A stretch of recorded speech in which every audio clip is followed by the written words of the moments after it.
Hi folks, this is Tim Fasano, and I sort of want to change course tonight a little bit.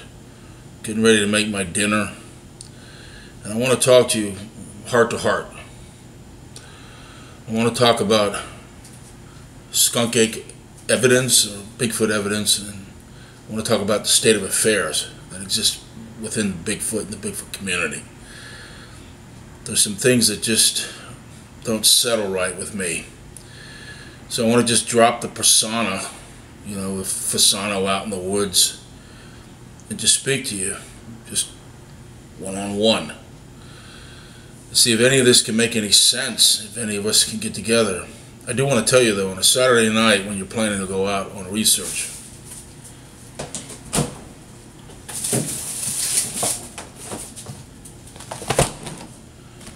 perfect dinner.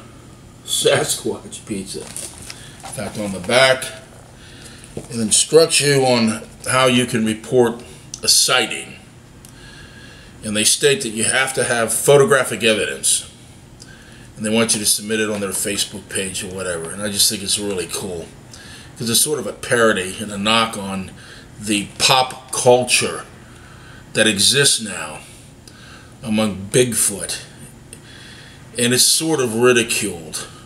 And that kind of comes to the issue of what I want to talk about.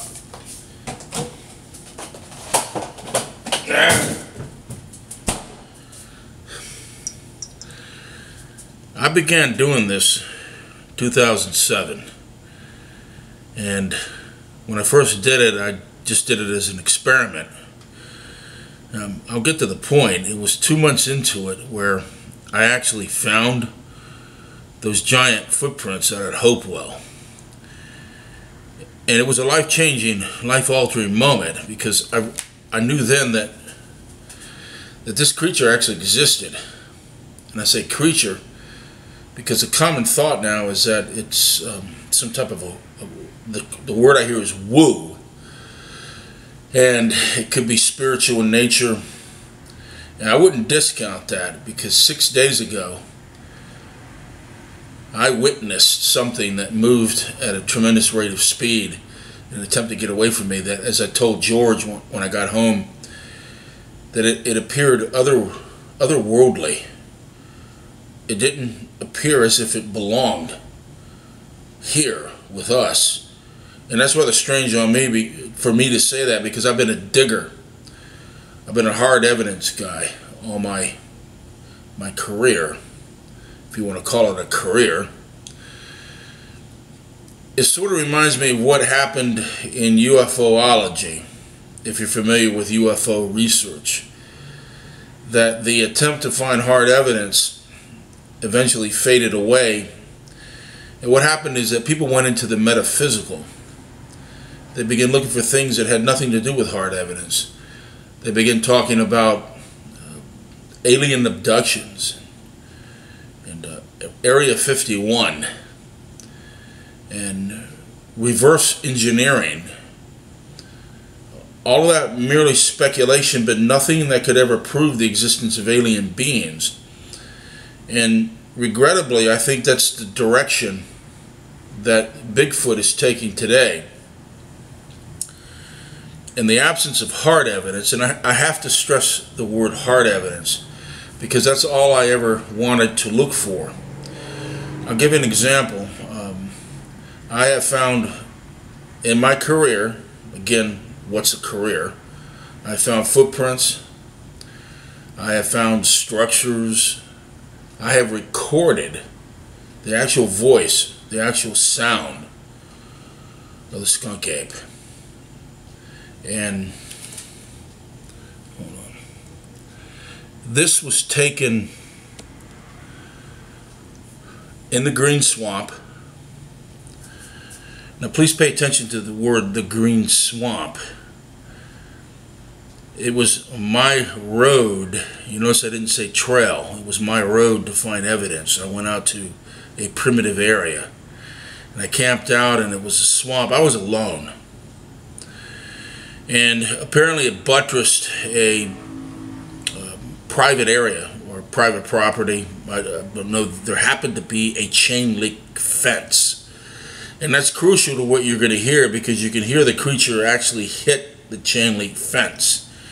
And of course, I'm standing there in ankle deep water around midnight, and I'm recording this, and there's no one around me. I'm not armed. I just have a police flashlight. And I don't know if you're going to hear this very well, but please, please listen. Do me that much, okay?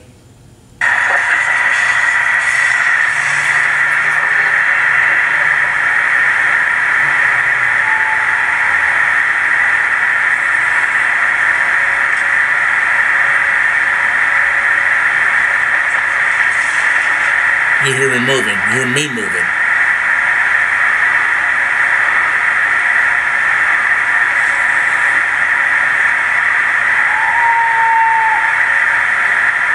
You know how close that was?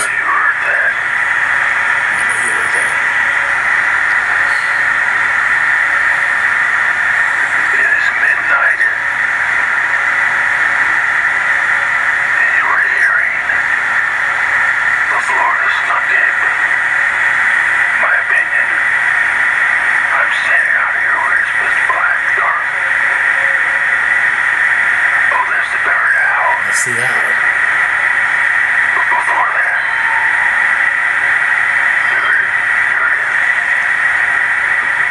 that sound like a spirit owl.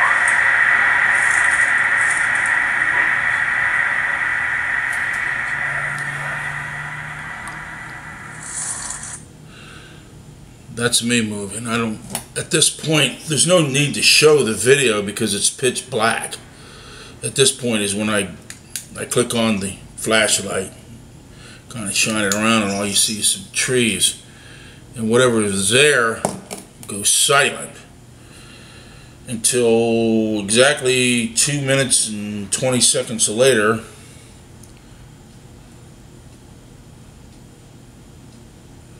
Fire on my light. Oh, gnats. There's a plane coming overhead. There's that damn plane right up in there. Right there. Turn this off while he passes. I amplify the sound. I turn it up.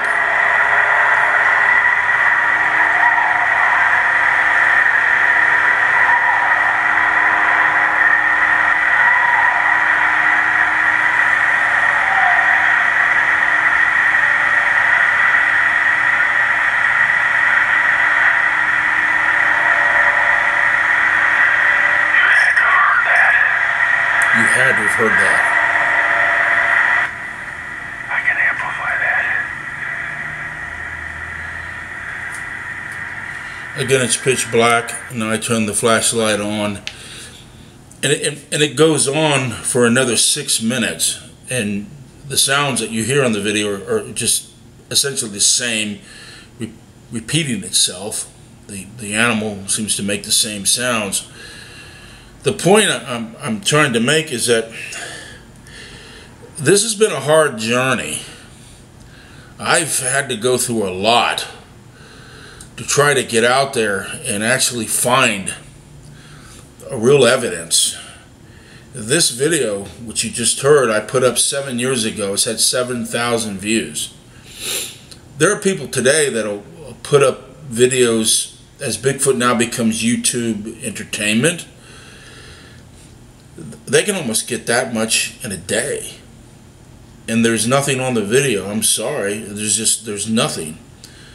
There's supposedly a whistle or something, and I have these Bose speakers that I plug them into the computer and I crank it, and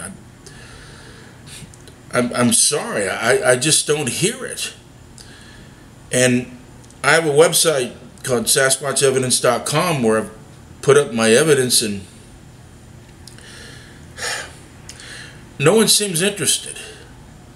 And that's been one of the most frustrating things, because every definition of evidence that you could find, from visuals to actual recordings, movement, there's one where the hand We see it like this, reaches around the tree.